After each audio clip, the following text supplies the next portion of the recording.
আসসালামু আলাইকুম রহমতুল্লাহ। আজকে ঢাকা সদরঘাটে বরিশালের টার্মিনালে অবস্থা করছে অনেকগুলো লঞ্চগুলো চলুন আমরা দেখে নিই। এখানে আছে সুন্দরবন 15, এই পাশে আছে কীর্তনখোলা 2, কুয়াকাটা 2, এটা হলো পার্বত 12,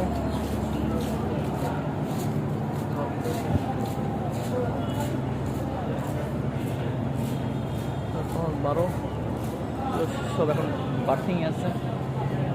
কুয়াকাটা 2,